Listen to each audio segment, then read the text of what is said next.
দর্শক আসসালামু আলাইকুম, আমি শহীদুল ইসলাম সজল আমার টিকটক চ্যানেলের পক্ষ থেকে আপনাদেরকে স্বাগত জানাচ্ছি। যে যেখান থেকে আমার এই ভিডিওটা দেখতেছেন সবাইকে আন্তরিক শুভেচ্ছা এবং অভিনন্দন। এতক্ষণে হয়তোবা আপনারা সবাই জেনে গেছেন আমাদের বাংলাদেশের leg spinner Rishad Hossain already তিনটা ফ্র্যাঞ্চাইজি লিগে কিন্তু খেলার জন্য ডাক পেয়েছেন। সাম্প্রতিক সময়ের যে নিউজটা হয়েছে সেটা হচ্ছে বিগ ব্যাশের টিম হবার্ট হারিকেনের হয়ে তিনি কিন্তু অলরেডি বিগ ব্যাশে সোল্ড। বিগ ব্যাশের টিম হবার্ট হারিকেন্স তাকে তাদের দলে নিয়েছে নেক্সট যে বিবিএলটা শুরু হবে সেখানে খেলানোর জন্য। তারপরই তাকে দলে নিয়েছেন হচ্ছেন জিম্বাবুয়ের যে টি10 যে লিগটা আছে জিম অ্যাফ্রো লিগ। গত সিজনে যেখানে খেলে বাংলাদেশের তাসকিন আহমেদ খুবই ভালো রেজাল্ট করেছেন, মুশফিকুর রহিম তিনিও খুব ভালো রেজাল্ট এনে দিয়েছেন। তো সেই লিগেও রিশাদ হোসেন সুযোগ পেয়েছেন। এখন আমি যে কথাটা বলতে চাচ্ছি সেটা হচ্ছে লাস্ট বিগ ব্যাশে বাংলাদেশের কোনো প্লেয়ার কবে খেলেছেন, পারফর্ম করেছেন? একমাত্র সাকিব আল হাসানি বিবিএল ক্রিকেটের ইতিহাসে অস্ট্রেলিয়ান এই জনপ্রিয় লিগটাতে খেলেছেন। আমার কাছে মনে হয় আইপিএলের পরে এই বিগ ব্যাশ লিগটাই সবচাইতে বেশি জনপ্রিয় এবং আর এই লিগটার অনেক বেশি মানে কি বলে কোয়ালিটিস অনেক ভালো ভালো প্লেয়াররা খেলেন। কিংবা আপনি যখন হাই ক্লাস লেভেলের কোনো টিমের সাথে খেলবেন, কোনো যেখানে বড় বড় প্লেয়াররা পারফর্ম করতেছে, অস্ট্রেলিয়ার মতো টিমের সাথে অস্ট্রেলিয়ার মাটিতে গিয়ে খেলতে পারাটা এক কথায় অসাধারণ একটা আনবিলিভেবল একটা অ্যাচিভমেন্ট আমি বলবো for Rishad Hossain and for Bangladesh and for Bangladeshi cricket fans আমরা যারা আছি আমাদের জন্য এটা অনেক বড় একটা অর্জন। এখন কথার মধ্যে কথা হচ্ছে এই রিশাদ হোসেন কিন্তু একদিনে তৈরি হয় নাই। আপনি একটা জিনিস চিন্তা করতে পারেন দর্শক, একটা সময় ছিল বাংলাদেশে যখন বিপিএলে কোনো টিমে কোনো লেগ স্পিনার খেলানো হতো না, কিংবা কেন খেলানো হতো না আই ডোন্ট নো দ্য মানে পার্টিকুলার যে রিজনটা আছে সেটা আমি জানি না। এমনকি ডিভিশনে যেই খেলাগুলো হতো সেইখানেও আপনার লেগ স্পিনারদেরকে খেলানো হতো না, এত বেশি ভয়ে থাকতো ফ্র্যাঞ্চাইজি ওনাররা। কিন্তু সেইখান থেকে বের হয়ে এই রিশাদ হোসেন যখন পারফর্ম করলেন সেইখানে কৃতিত্বটা যায় কার? কোচ হাতুরে সিংহে, বাংলাদেশের যে কোচ হাতুরে সিংহে একমাত্র এই পার্সনটা রিশাদ হোসেনকে খেলানোর জন্য সুযোগ করে দিয়েছেন। কোচ চেয়েছেন বিধায় রিশাদ হোসেন জাতীয় টিমের সাথে থেকেছেন, জাতীয় টিমের হয়ে খেলেছেন।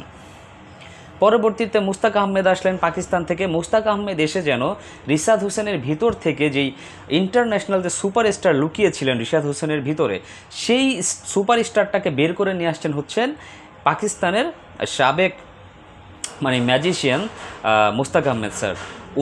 উনি আসাতেই মূলত রিশাদ হোসেন কিন্তু পরিপূর্ণ একজন স্পিনারে পরিণত হয়েছেন। এখনও রিশাদ হোসেনের কিছু ঘাটতি আছে, বাট হোপফুলি তিনি যেইভাবে ফ্র্যাঞ্চাইজি লিগগুলো থেকে ডাক পাচ্ছেন সেই ক্ষেত্রে সেই যে ল্যাকিংসটা এগুলো আছে তার মধ্যে সেগুলো ডে বাই ডে ডেভেলপড হয়ে যাবে। কারণ সেখানে যখন যাবেন তিনি কিছু শিখবেন, ভালো ভালো কোচদের আন্ডারে থাকবেন, তাদের সঙ্গ পাবেন। সো অনেক কিছুই শেখার আছে তার জন্য।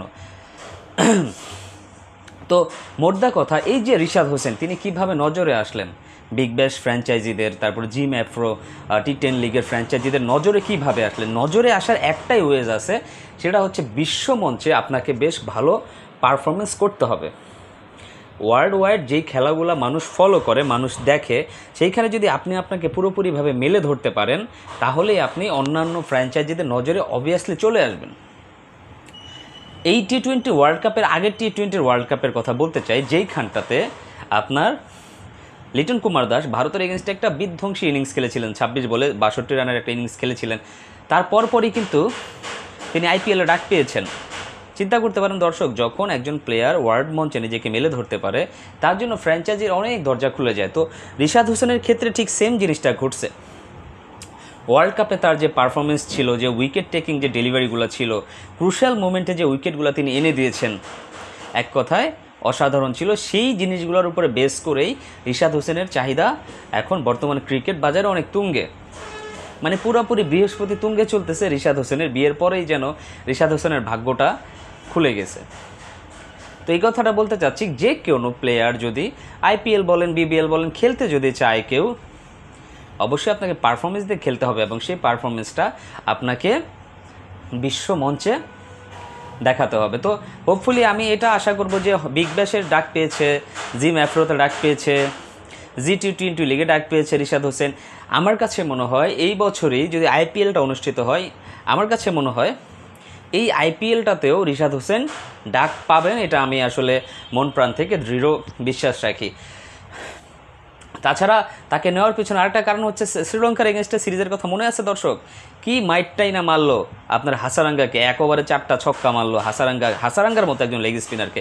তো পার্টিকুলারলি একজন লেগ স্পিনারকে খুবই ভালো খেলে। তো ওই ব্যাটিং পারফরমেন্সটা যদি সবসময়ের মতো ধরে রাখতে পারে রিশাদ হোসেন, আমার কাছে মনে হয় বাংলাদেশ একজন লেগ স্পিনিং অলরাউন্ডার পেতে যাচ্ছে ইন ফিউচার, যেটা বাংলাদেশের জন্য বিশাল বড় একটা অ্যাসেট হবে, যেখানে একজন লেগ স্পিনিং অলরাউন্ডার থাকাটা খুবই ইম্পর্ট্যান্ট। এটার মূল্যায়ন যে কতটুকু হতে পারে সেই জিনিসটা আমরা ফিউচারেই দেখতে পারবো আশা করি। তো এখন আমি আশা করব এইটাই, যে যেই সমস্ত লিগে আপনার রিশাদ হোসেন সুযোগ পেলেন, হোপফুলি সেই সমস্ত লিগে এমন ধরনের পারফরমেন্স করবেন বা একাই ম্যাচ জিতাইয়ে দিবেন, ম্যাচের মোড় ঘুরাই দিবেন, এই ধরনের পারফরমেন্স তিনি করবেন, সেটা আমরা আশা করতেই পারি। তো at last congratulations two Rishad Hossain, যে বাংলাদেশের হয়ে বাংলাদেশের জন্য গর্ব বয়ে আনার জন্য এত বড় বড় মঞ্চে নিজেকে প্রমাণ করার যে সুযোগটা তিনি পাচ্ছেন, তার জন্য সত্যিই তাকে অভিনন্দন জানাতে হয়। অভিনন্দন রিশাদ হোসেন। আর আশা করব যে আপনি যখন খেলবেন বাংলাদেশের জার্সি পরে হয়তো খেলবেন না, অন্য কোনো ফ্র্যাঞ্চাইজি লিগের সেই পার্টিকুলার টিমের জার্সি পরে খেলবেন, তবে অবশ্যই আপনার মনে থাকবে বাংলাদেশের 18 কোটি মানুষের যে আপনাকে ফলো করছে, সেই জিনিসটা মাথায় রেখে আপনি পারফর্ম করবেন। দর্শক, আপনারা যারা আমার এই ভিডিওটা দেখলেন, আপনাদের কাছে কী মনে হয় রিশাদ হোসেনের পারফরমেন্স কেমন হবে বিগ ব্যাশ লিগে, জিম অ্যাফ্রো টি10 লিগে? অবশ্যই কমেন্টস করে জানাবেন। সবাই ভালো থাকবেন, সুস্থ থাকবেন। আসসালামু আলাইকুম।